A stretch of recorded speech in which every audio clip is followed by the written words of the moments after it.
Bienvenidos a Historias de Tinta. Hoy presentamos El vampiro de John Polidori. Acércate al fuego, pues esta historia no nació bajo el sol, sino entre las sombras de un verano que se negó a hacerlo. Corría el año de 1816, y en las orillas del lago Le Mans, la villa Diodati se erigía como el escenario de un duelo de egos y fantasías. Allí estaban todos: el indomable Lord Byron, el etéreo Percy Shelley, la joven y perspicaz Mary Godwin, aún no apellidada Shelley, y el atormentado doctor John William Polidori. Bajo el arrullo de las tormentas y la lectura de cuentos góticos, Byron, con ese aire de quien se sabe dueño del mundo, lanzó un guante al aire. Cada uno de nosotros escribirá una historia de terror, pero los grandes genios suelen ser caprichosos. Percy Shelley, perdido en sus propias nubes, pronto se distrajo con otros versos. El propio Byron, tras trazar apenas unas líneas, bostezó y dejó su relato a medio camino, como quien abandona un juguete roto. Sin embargo, en el rincón más silencioso de la habitación, las semillas del mito estaban germinando. Así, dos monstruos nacen de una sombra. Mientras Mary Shelley vislumbraba entre pesadillas al moderno Prometeo, ese Frankenstein que todos llevamos hoy grabado en el alma, el joven Polidori libraba su propia batalla. Polidori no solo era el médico de Byron, era su sombra humillada. Admiraba al poeta tanto como lo detestaba, pues Byron disfrutaba pisoteando las ambiciones literarias de su doctor. Pero esa noche, el resentimiento se convirtió en tinta. Polidori tomó el fragmento que Byron había desechado y, con una mezcla de genio y revancha, creó el vampiro. O sea, transformó a Byron en el protagonista, en el aristócrata Lord Ruthven, un ser sediento de sangre, seductor y letal. Aquel relato no solo fundó la narrativa moderna de vampiros, sino que se convirtió en un éxito arrollador, aunque con un sabor amargo. El mundo, en su ironía, creyó que la obra era del propio Byron. El libro volaba de las estanterías, traducido al francés y al italiano, mientras Byron, indignado por el plagio de su propia personalidad, intentaba desmarcarse. El pobre Polidori, sin embargo, no pudo saborear las mieles de su creación. Lejos de la luz de Byron, su vida se apagó de forma trágica. Se desvivió, sí, pero no por un amor imposible como dictarían los cánones del romanticismo que tanto admiraba, sino por unas mundanas y vulgares deudas de juego. O quizás, si lo pensamos bien, sí fue por un amor no correspondido, el de la gloria literaria que siempre le perteneció a su paciente y nunca a él. El vampiro de John William Polidori. Sucedió en medio de las disipaciones de un duro invierno en Londres. Apareció en diversas fiestas de los personajes más importantes de la vida nocturna y diurna de la capital inglesa, un noble, más notable por sus peculiaridades que por su rango. Miraba a su alrededor como si no participara de las diversiones generales. Aparentemente, solo atraían su atención las risas de los demás, como si pudiera acallarlas a su voluntad y amedrentar aquellos pechos donde reinaba la alegría y la despreocupación. Los que experimentaban esta sensación de temor no sabían explicar cuál era su causa. Algunos la atribuían a la mirada gris y fija, que penetraba hasta lo más hondo de una conciencia, hasta lo más profundo de un corazón. Aunque lo cierto era que la mirada solo recaía sobre una mejilla con un rayo de plomo que pesaba sobre la piel, que no lograba atravesar. Sus rarezas provocaban una serie de invitaciones a las principales mansiones de la capital. Todos deseaban verle, y quienes se hallaban acostumbrados a la excitación violenta y experimentaban el peso del ennui, estaban sumamente contentos de tener algo ante ellos capaz de atraer su atención de manera intensa. A pesar del matiz mortal de su semblante, que jamás se coloreaba con un tinte rosado ni por modestia, ni por la fuerte emoción de la pasión, pese a que sus facciones y su perfil fuesen bellos, muchas damas que andaban siempre en busca de notoriedad trataban de conquistar sus atenciones y conseguir al menos algunas señales de afecto. Lady Mercer, que había sido la burla de todos los monstruos arrastrados a sus aposentos particulares después de su casamiento, se interpuso en su paso e hizo cuanto pudo para llamar su atención, pero en vano. Cuando la joven se hallaba ante él, aunque los ojos del misterioso personaje parecían fijos en ella, no parecían darse cuenta de su presencia. Incluso su imprudencia parecía pasar desapercibida a los ojos del caballero, por lo que, cansada de su fracaso, abandonó la lucha. Mas aunque las vulgares adúlteras no lograron influir en la dirección de aquella mirada, El noble no era indiferente al bello sexo. Si bien era tal la cautela con que se dirigía tanto a la esposa virtuosa como a la hija inocente, que muy pocos sabían que hablase tan bien con las mujeres.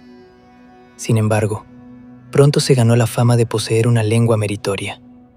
Y bien fuese porque la misma superaba el temor que inspiraba aquel carácter tan singular, o porque las damas se quedaron perturbadas ante su aparente odio del vicio. El caballero no tardó en contar con admiradoras, tanto entre las mujeres que se ufanaban de su sexo, junto con sus virtudes domésticas, como entre las que las manchaban con sus vicios. Por la misma época, llegó a Londres un joven llamado Aubrey. Era huérfano, con una sola hermana que poseía una fortuna más que respetable, habiendo fallecido sus padres, siendo él niño todavía. Abandonado a sí mismo por sus tutores, que pensaban que su deber solo consistía en cuidar de su fortuna, en tanto descuidaban aspectos más importantes en manos de personas subalternas, Aubrey cultivó más su imaginación que su buen juicio.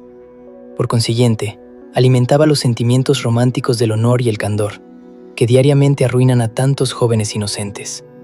Creía en la virtud, y pensaba que el vicio lo consentía la providencia, solo como un contraste de aquella, tal como se lee en las novelas. Pensaba que la desgracia de una casa consistía tan solo en las vestimentas, que la mantenían cálida, aunque siempre quedaban mejor adaptadas a los ojos de un pintor, gracias al desarreglo de sus pliegues y a los diversos manchones de pintura. Pensaba, en suma, que los sueños de los poetas eran las realidades de la existencia. Aubrey era guapo, sincero y rico.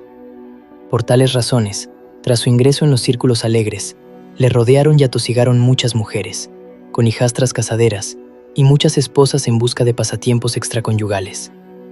Las hijas y las esposas infieles pronto opinaron que era un joven de gran talento, gracias a sus brillantes ojos y a sus sensuales labios. Adherido al romance de sus solitarias horas, Aubrey se sobresaltó al descubrir que, excepto en las llamas de las velas, que chisporroteaban no por la presencia de un duende, sino por las corrientes de aire, en la vida real no existía la menor base para las necedades románticas de las novelas, de las que había extraído sus pretendidos conocimientos. Hallando, no obstante, cierta compensación a su vanidad satisfecha, estaba a punto de abandonar sus sueños, cuando el extraordinario ser antes mencionado y descrito se cruzó en su camino. Le escrutó con atención, y la imposibilidad de formarse una idea del carácter de un hombre tan completamente absorto en sí mismo, de un hombre que presentaba tan pocos signos de la observación de los objetos externos a él, aparte del tácito reconocimiento de su existencia, implicado por la evitación de su contacto, dejando que su imaginación ideara todo aquello que halagaba su propensión a las ideas extravagantes. Pronto convirtió a semejante ser en el héroe de un romance, y decidió observar a aquel retoño de su fantasía más que al personaje en sí mismo. Trabó amistad con él, fue atento con sus nociones, y llegó a hacerse notar por el misterioso caballero. Su presencia acabó por ser reconocida.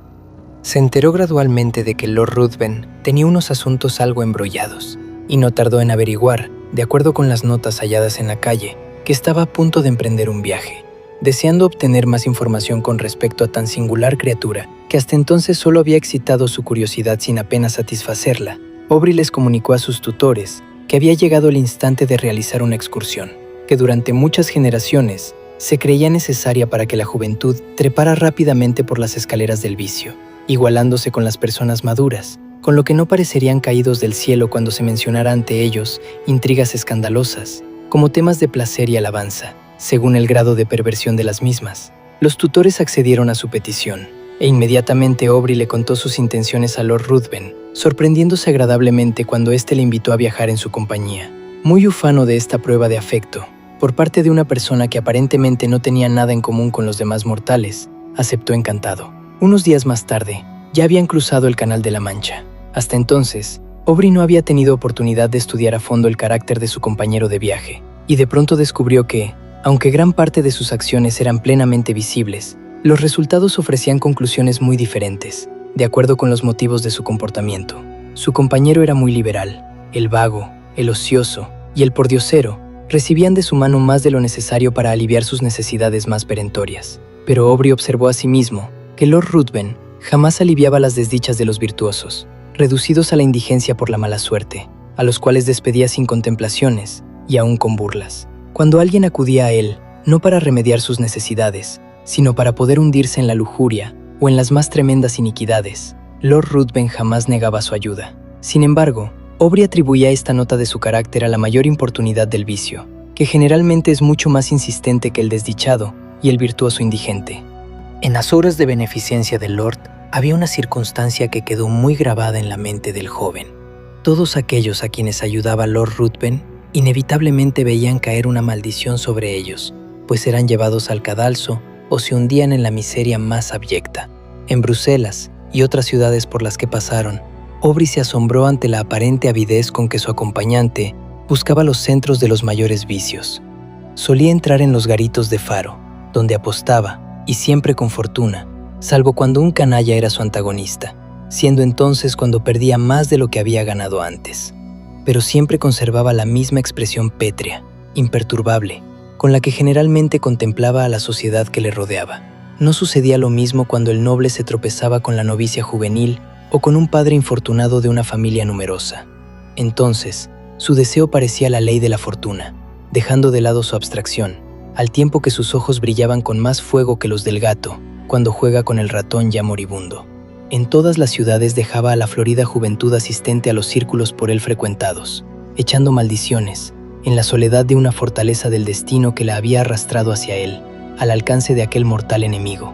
Asimismo, muchos padres sentábanse coléricos en medio de sus hambrientos hijos, sin un solo penique de su anterior fortuna, sin lo necesario siquiera para satisfacer sus más acuciantes necesidades. Sin embargo, cuanto ganaba en las mesas de juego, lo perdía inmediatamente, tras haber esquilmado algunas grandes fortunas de personas inocentes.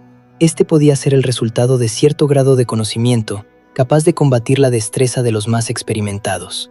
Aubrey deseaba a menudo decirle todo esto a su amigo, suplicarle que abandonase esta caridad y estos placeres que causaban la ruina de todo el mundo, sin producirle a él beneficio alguno.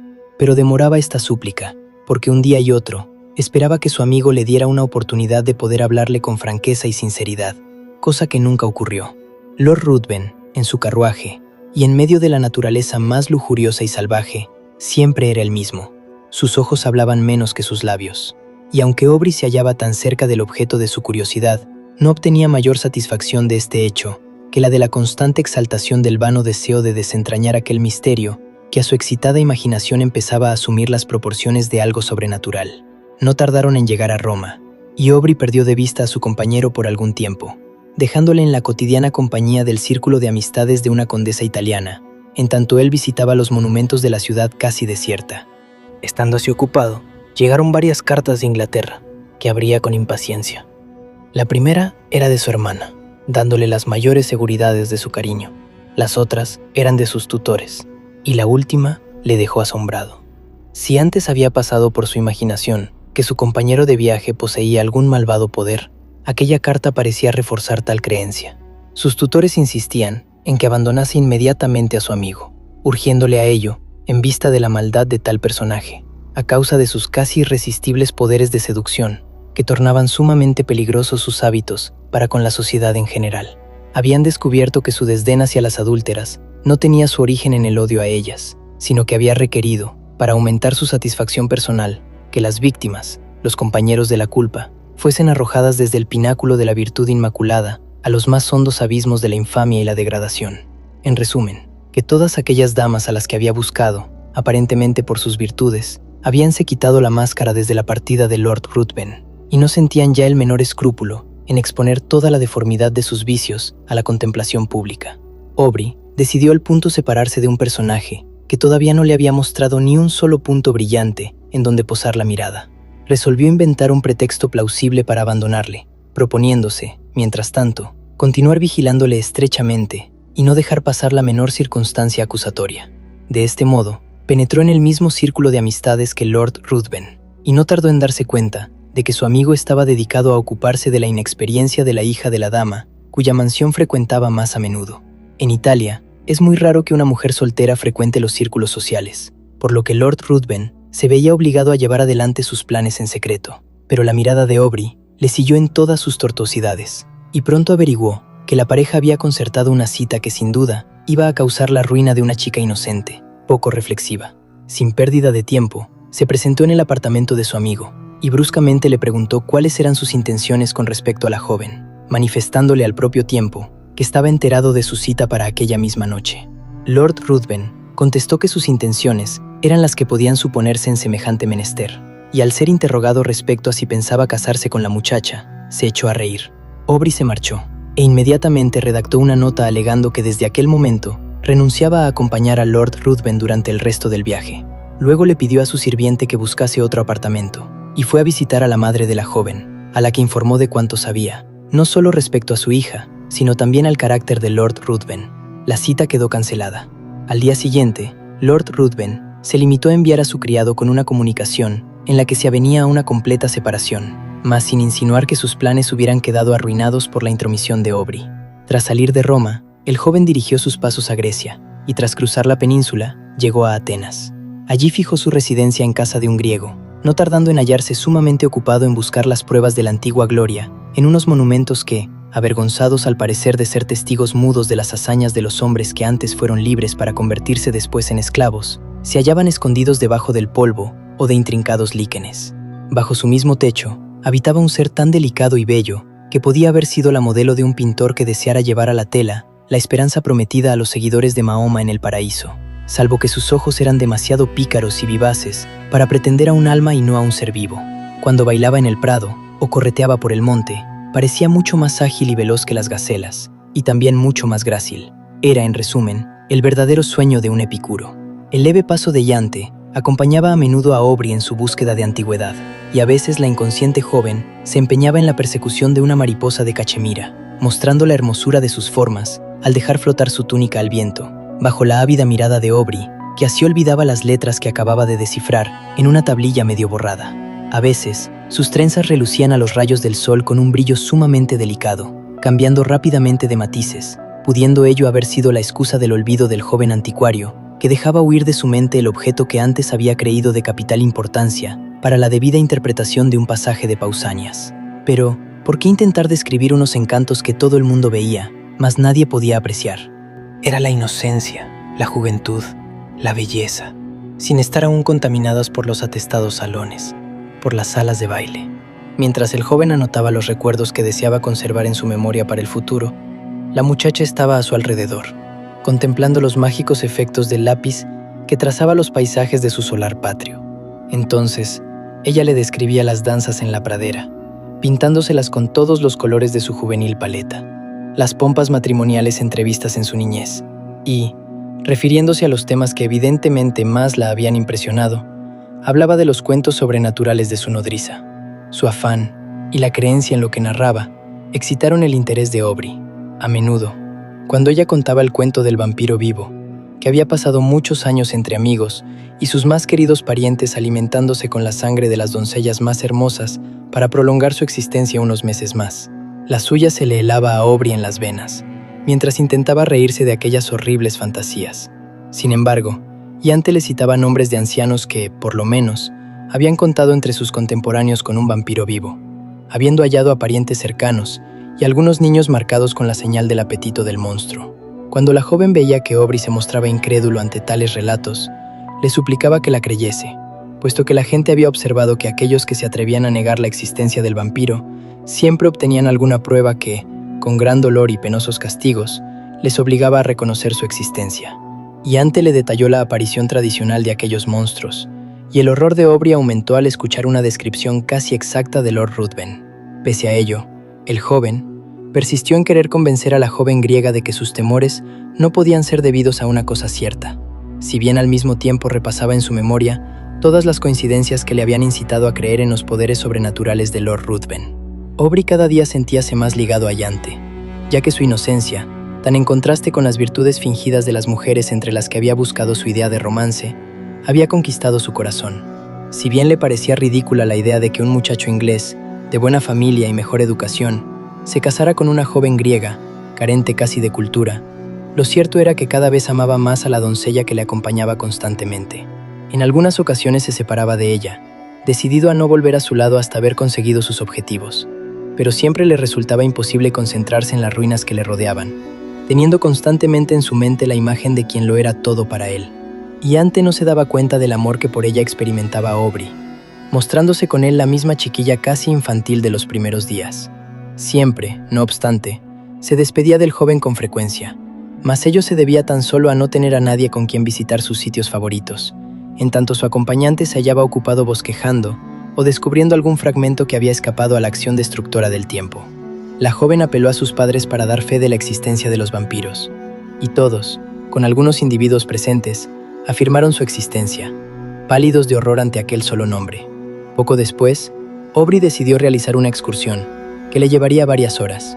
Cuando los padres de Yante oyeron el nombre del lugar, le suplicaron que no regresase de noche, ya que necesariamente debería atravesar un bosque por el que ningún griego pasaba, una vez que había oscurecido, por ningún motivo. Le describieron dicho lugar como el paraje donde los vampiros celebraban sus orgías y bacanales nocturnas, y le aseguraron que sobre el que se atrevía a cruzar por aquel sitio recaían los peores males. Aubrey no quiso hacer caso de tales advertencias, tratando de burlarse de aquellos temores, pero cuando vio que todos se estremecían ante sus risas por aquel poder superior o infernal, cuyo solo nombre le helaba la sangre, acabó por callar y ponerse grave.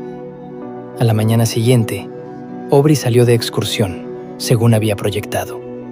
Le sorprendió observar la melancólica cara de su huésped, preocupado a sí mismo al comprender que sus burlas de aquellos poderes hubiesen inspirado tal terror. Cuando se hallaba a punto de partir, y antes se acercó al caballo que el joven montaba, y le suplicó que regresase pronto, pues era por la noche, cuando aquellos seres malvados entraban en acción. Aubrey se lo prometió. Sin embargo, estuvo tan ocupado en sus investigaciones que no se dio cuenta de que el día iba dando fin a su reinado, y que en el horizonte aparecía una de aquellas manchas que en los países cálidos se convierten muy pronto en una masa de nubes tempestuosas, vertiendo todo su furor sobre el desdichado país. Finalmente montó a caballo, decidido a recuperar su retraso, pero ya era tarde. En los países del sur apenas existe el crepúsculo. El sol se pone inmediatamente y sobreviene la noche. Aubrey se había demorado con exceso. Tenía la tormenta encima. Los truenos apenas se concedían un respiro entre sí, y el fuerte aguacero se abría paso por entre el espeso follaje, en tanto el relámpago azul parecía caer a sus pies. El caballo se asustó de repente y emprendió un galope alocado por entre el espeso bosque. Por fin, agotado de cansancio, el animal se paró, y Aubrey descubrió a la luz de los relámpagos que estaba en la vecindad de una choza que apenas se destacaba por entre la hojarasca y la maleza que le rodeaba. Desmontó y se aproximó, cojeando, con el fin de encontrar a alguien que pudiera llevarle a la ciudad, o al menos obtener asilo contra la furiosa tormenta. Cuando se acercaba a la cabaña, los truenos, que habían callado un instante, le permitieron oír unos gritos femeninos, gritos mezclados con risotadas de burla, todo como en un solo sonido. Aubrey quedó turbado, mas, soliviantado por el trueno que retumbó en aquel momento, con un súbito esfuerzo empujó la puerta de la choza. No vio más que densas tinieblas, pero el sonido le guió.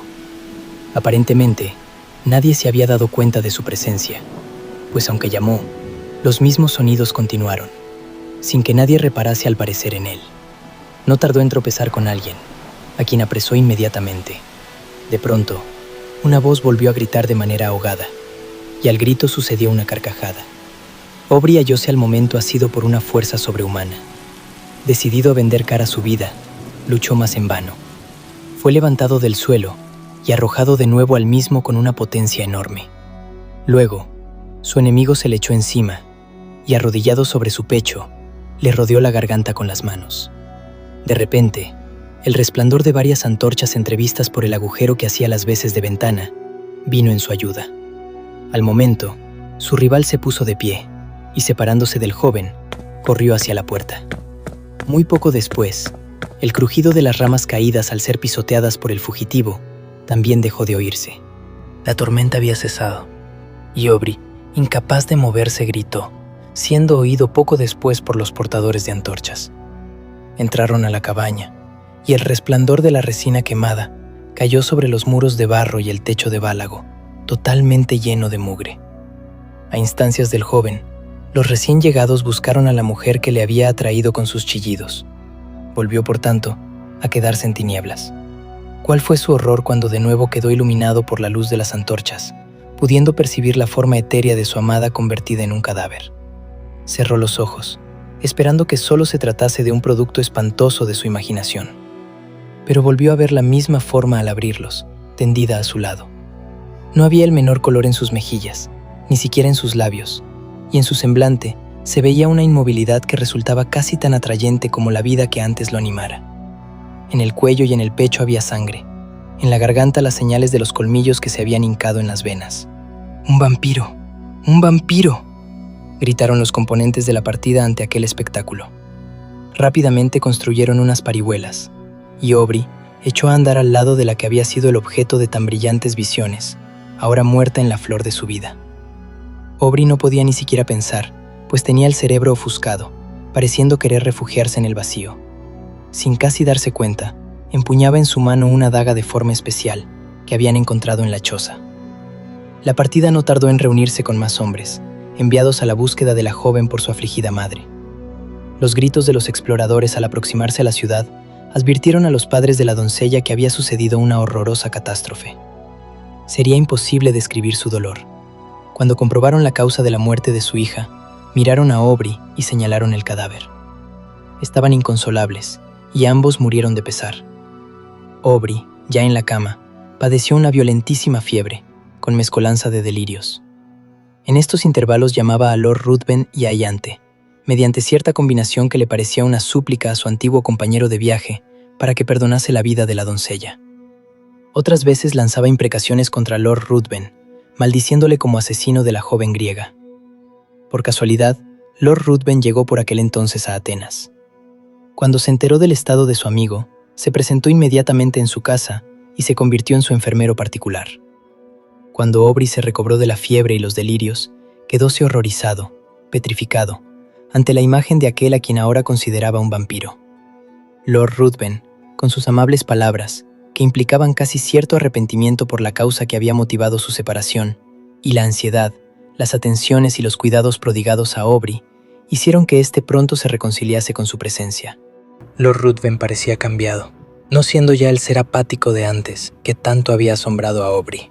Pero tan pronto terminó la convalecencia del joven, su compañero volvió a ofrecer la misma condición de antes, y Aubrey ya no distinguió la menor diferencia, salvo que a veces veía la mirada de Lord Ruthven fija en él, al tiempo que una sonrisa maliciosa flotaba en sus labios.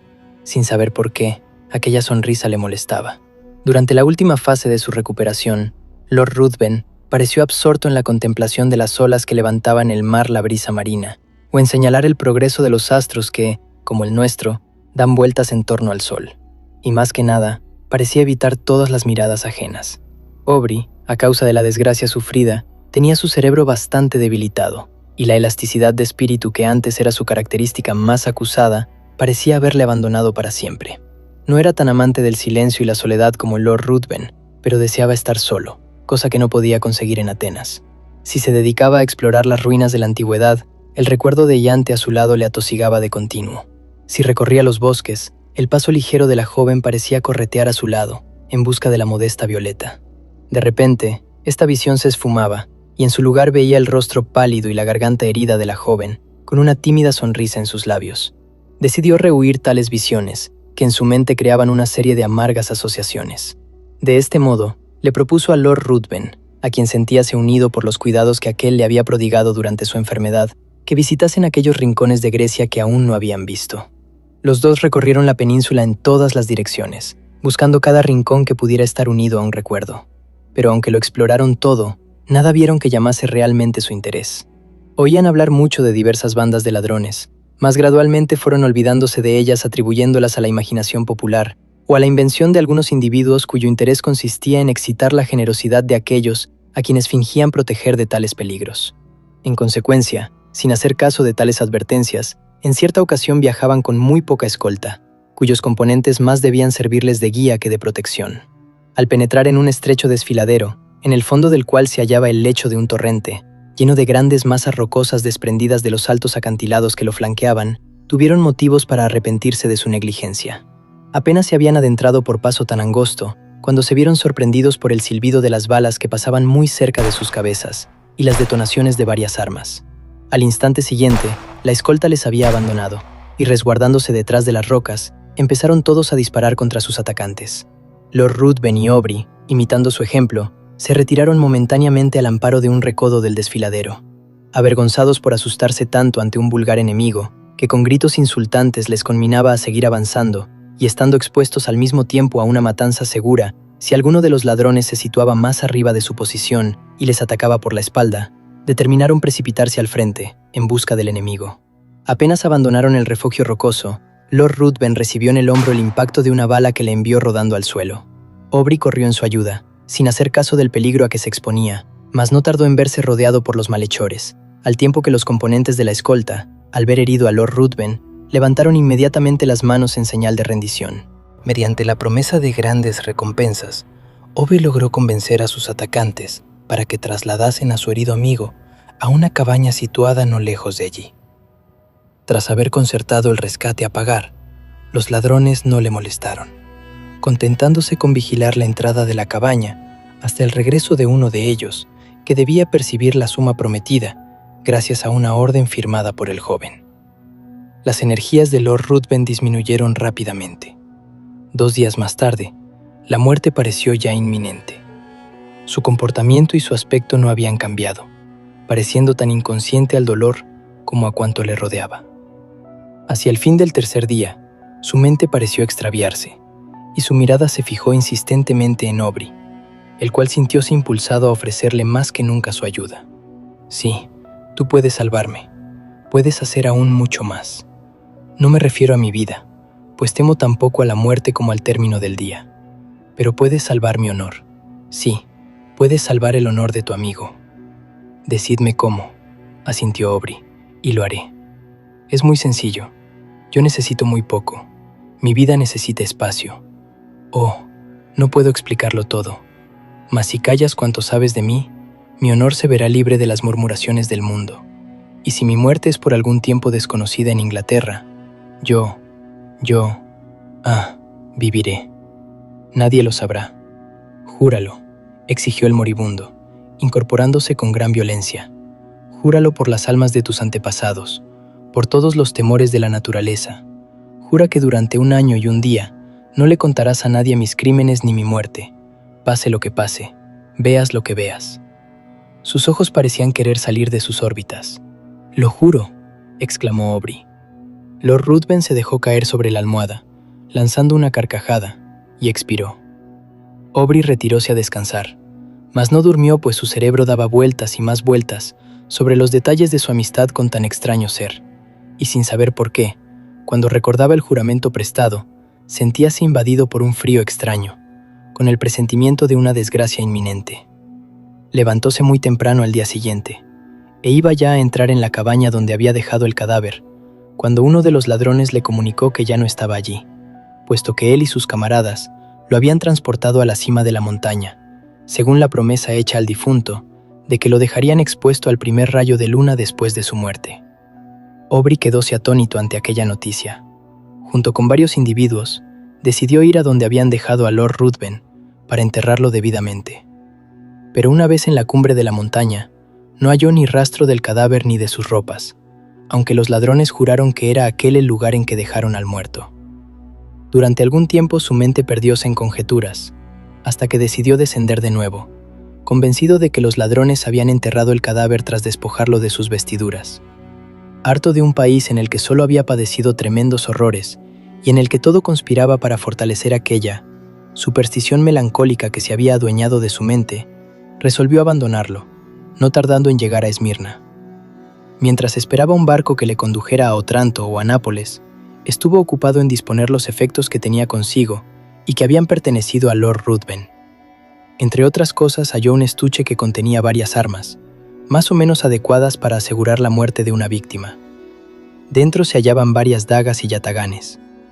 Mientras los examinaba, asombrado ante sus curiosas formas, grande fue su sorpresa al encontrar una vaina ornamentada en el mismo estilo que la daga hallada en la choza fatal. Aubrey se estremeció, y deseando obtener nuevas pruebas, buscó la daga. Su horror llegó a su culminación cuando verificó que la hoja se adaptaba a la vaina, pese a su peculiar forma. No necesitaba ya más pruebas, aunque sus ojos parecían como pegados a la daga, pese a lo cual todavía se resistía a creerlo. Sin embargo, aquella forma especial, los mismos esplendorosos adornos del mango y la vaina, no dejaban el menor resquicio a la duda. Además, ambos objetos mostraban gotas de sangre. Partió de Esmirna, y ya en Roma, sus primeras investigaciones se refirieron a la joven que él había intentado arrancar a las artes seductoras de Lord Ruthven. Sus padres se hallaban desconsolados, totalmente arruinados, y a la joven no se la había vuelto a ver desde la salida de la capital de Lord Ruthven. El cerebro de Aubrey estuvo a punto de desquiciarse ante tal cúmulo de horrores, temiendo que la joven también hubiese sido víctima del mismo asesino de Yante. Aubrey tornóse más callado y retraído, y su sola ocupación consistió ya en apresurar a sus postillones, como si tuviese necesidad de salvar a un ser muy querido. Llegó a Calais, y una brisa que parecía obediente a sus deseos no tardó en dejarle en las costas de Inglaterra. Corrió a la mansión de sus padres, y allí, por un momento, pareció perder, gracias a los besos y abrazos de su hermana, todo recuerdo del pasado. Si antes, con sus infantiles caricias, ya había conquistado el afecto de su hermano, ahora que empezaba a ser mujer todavía la quería más. La señorita Aubrey no poseía la alada gracia que atrae las miradas y el aplauso de las reuniones y fiestas. No había en ella el ingenio ligero que solo existe en los salones. Sus ojos azules jamás se iluminaban con ironías o sarcasmos. En toda su persona había como un halo de encanto melancólico que no se debía a ninguna desdicha, sino a un sentimiento interior que parecía indicar un alma consciente de un reino más brillante. No tenía el paso leve, que atrae como el vuelo grácil de la mariposa, como un color grato a la vista. Su paso era sosegado y pensativo. Cuando estaba sola, su semblante jamás se alegraba con una sonrisa de júbilo. Pero al sentir el afecto de su hermano y olvidar en su presencia los pesares que le impedían el descanso, ¿quién no habría cambiado una sonrisa por tanta dicha? Era como si los ojos de la joven, su rostro entero, jugasen a la luz de su esfera propia. Sin embargo, la muchacha solo contaba 18 años, por lo que no había sido presentada en sociedad, habiendo juzgado sus tutores que debía demorarse tal acto hasta que su hermano regresara del continente, momento en que se constituiría en su protector. Por tanto, resolvieron que darían una fiesta con el fin de que ella apareciese en escena. Aubrey habría preferido estar apartado de todo bullicio, alimentándose con la melancolía que le abrumaba. No experimentaba el menor interés por las frivolidades de personas desconocidas, aunque se mostró dispuesto a sacrificar su comodidad para proteger a su hermana.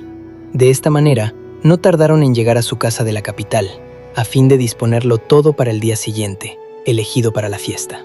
La multitud era excesiva, una fiesta no vista en mucho tiempo, donde todo el mundo estaba ansioso de dejarse ver. Aubrey apareció con su hermana. Luego, estando solo en un rincón, mirando a su alrededor con muy poco interés, pensando abstraídamente que la primera vez que había visto a Lord Ruthven había sido en aquel mismo salón, sintióse de pronto cogido por el brazo, al tiempo que en sus oídos resonaba una voz que recordaba demasiado bien. «Acuérdate del juramento». Aubrey apenas tuvo valor para volverse, temiendo ver a un espectro que le podría destruir, y distinguió no lejos a la misma figura que había atraído su atención cuando, a su vez, él había entrado por primera vez en sociedad. Contempló a aquella figura fijamente, hasta que sus piernas casi se negaron a sostener el peso de su cuerpo. Luego, asiendo a un amigo del brazo, subió a su carruaje y le ordenó al cochero que le llevase a su casa de campo. Una vez allí, empezó a pasearse agitadamente, con la cabeza entre las manos, como temiendo que sus pensamientos le estallaran en el cerebro. Lord Ruthven había vuelto a presentarse ante él, y todos los detalles se encadenaron súbitamente ante sus ojos. La daga, la vaina, la víctima, su juramento. No era posible, se dijo muy excitado. No era posible que un muerto resucitara. Era imposible que fuese un ser real. Por eso, decidió frecuentar de nuevo la sociedad. Necesitaba aclarar sus dudas, pero cuando, noche tras noche, recorrió diversos salones, siempre con el nombre de Lord Ruthven en sus labios, nada consiguió. Una semana más tarde, Acudió con su hermana a una fiesta en la mansión de unas nuevas amistades. Dejándola bajo la protección de la anfitriona, Aubrey retiróse a un rincón y allí dio rienda suelta a sus pensamientos. Cuando al fin vio que los invitados empezaban a marcharse, penetró en el salón y halló a su hermana rodeada de varios caballeros, al parecer conversando animadamente. El joven intentó abrirse paso para acudir junto a su hermana, cuando uno de los presentes, al volverse, le ofreció aquellas facciones que tanto aborrecía. Aubrey dio un tremendo salto. Tomó a su hermana del brazo y apresuradamente la arrastró hacia la calle. En la puerta encontró impedido el paso por la multitud de criados que aguardaban a sus respectivos amos. Mientras trataba de superar aquella barrera humana, volvió a su oído la conocida y fatídica voz. «Acuérdate del juramento». No se atrevió a girar y, siempre arrastrando a su hermana, no tardó en llegar a casa. Aubrey empezó a dar señales de desequilibrio mental. Si antes su cerebro había estado solo ocupado con un tema, ahora se hallaba totalmente absorto en él, teniendo ya la certidumbre de que el monstruo continuaba viviendo. Ya no hacía caso de las atenciones de su hermana, y fue inútil que ésta tratara de arrancarle la verdad de tan extraña conducta. Aubrey limitábase a proferir palabras casi incoherentes, que aún aterraban más a la muchacha. Cuando Aubrey más meditaba en ello, más trastornado estaba. Su juramento le abrumaba. Debía permitir, pues, que aquel monstruo rondase por el mundo, en medio de tantos seres queridos, sin delatar sus intenciones. Su misma hermana había hablado con él, pero aunque quebrantase su juramento y revelase las verdaderas intenciones de Lord Ruthven, ¿quién le iba a creer? Pensó en servirse de su propia mano para desembarazar al mundo de tan cruel enemigo. Recordó, sin embargo, que la muerte no afectaba al monstruo. Durante días permaneció en tal estado, encerrado en su habitación, sin ver a nadie, comiendo solo cuando su hermana le apremiaba a ello, con lágrimas en los ojos. Al fin, no pudiendo soportar por más tiempo el silencio y la soledad, salió de la casa para rondar de calle en calle, ansioso de descubrir la imagen de quien tanto le acosaba. Su aspecto distaba mucho de ser atildado, exponiendo sus ropas tanto al feroz sol de mediodía como a la humedad de la noche. Al fin, nadie pudo ya reconocer en él el antiguo Aubrey. Y si al principio regresaba todas las noches a su casa, pronto empezó a descansar allí donde la fatiga le vencía.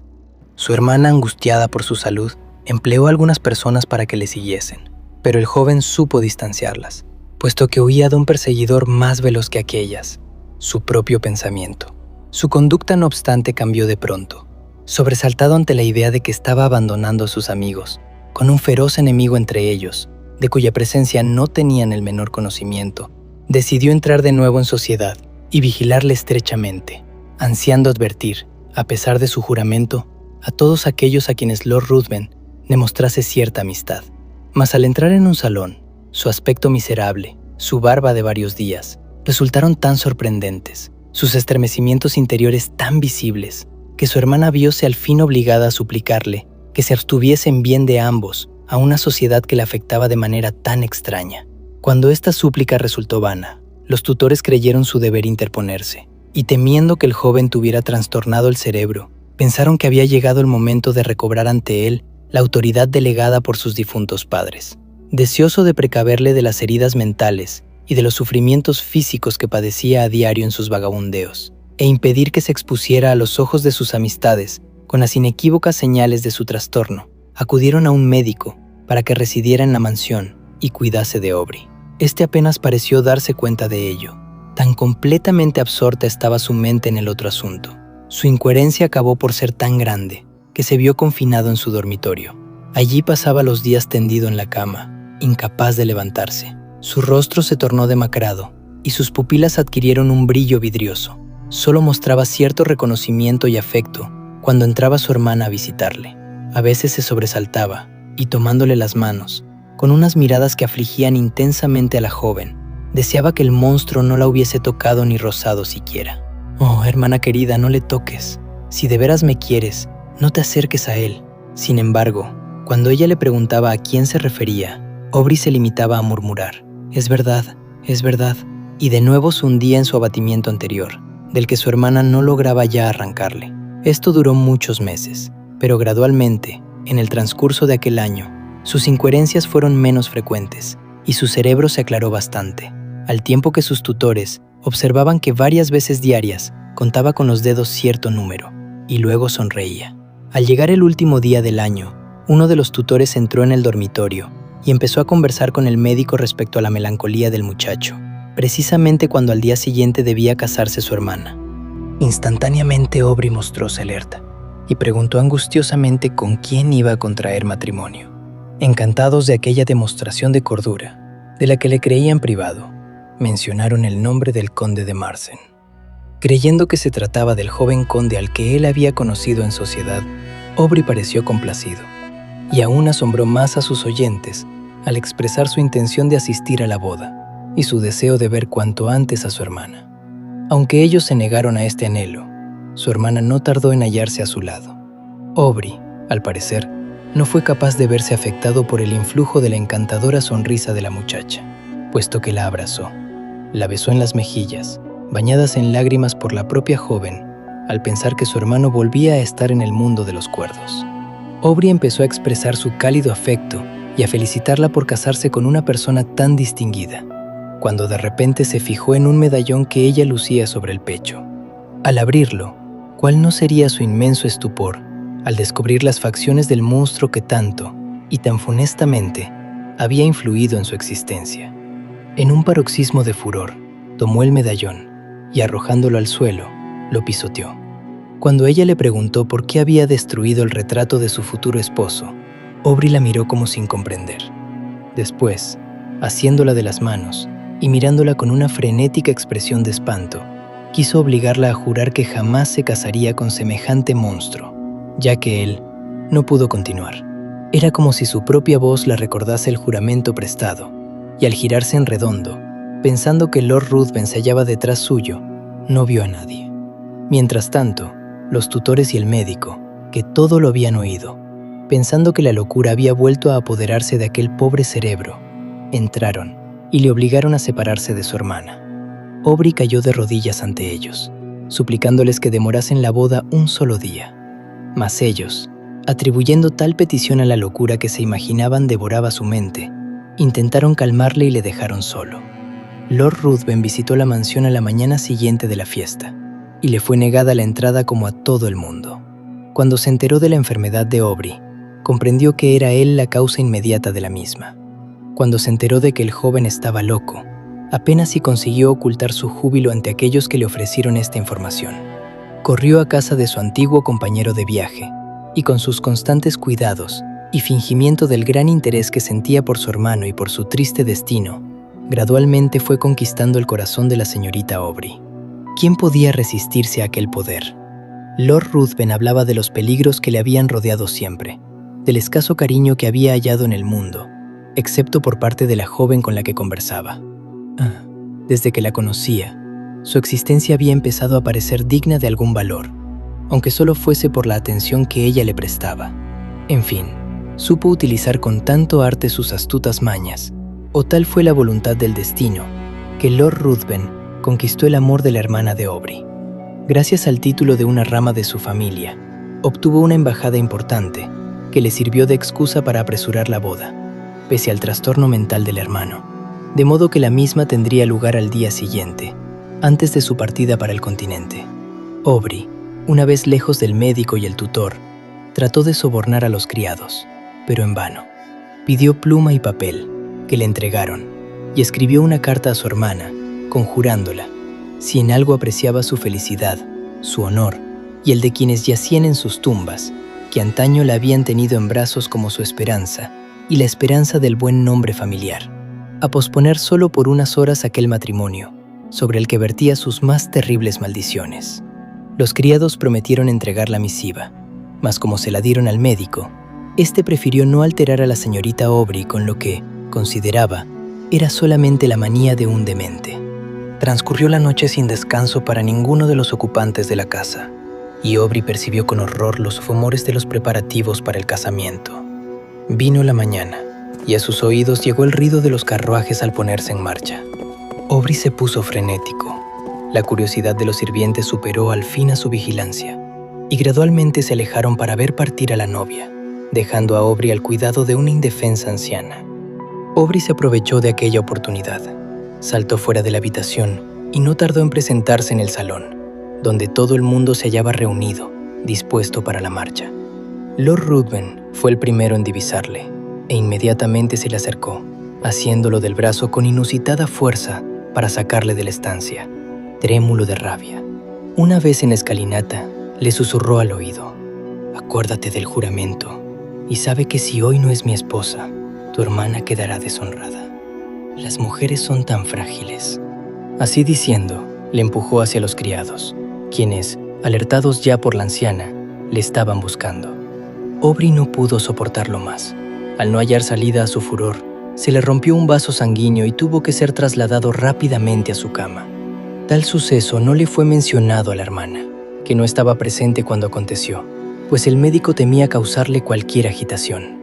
La boda se celebró con toda solemnidad, y el novio y la novia abandonaron Londres. La debilidad de Aubrey fue en aumento, y la hemorragia de sangre produjo los síntomas de la muerte próxima. Deseaba que llamaran a los tutores de su hermana, y cuando estos estuvieron presentes y sonaron las 12 campanadas de la medianoche, instantes en que se cumplía el plazo impuesto a su silencio, relató apresuradamente cuanto había vivido y sufrido, y falleció inmediatamente después. Los tutores se apresuraron a proteger a la hermana de Aubrey, mas cuando llegaron ya era tarde. Lord Ruthven había desaparecido, y la joven había saciado la sed de sangre de un vampiro. Fin. No olvides darle me gusta al video, si no quieres que Lord Ruthven te visite. Nos vemos hasta la siguiente historia.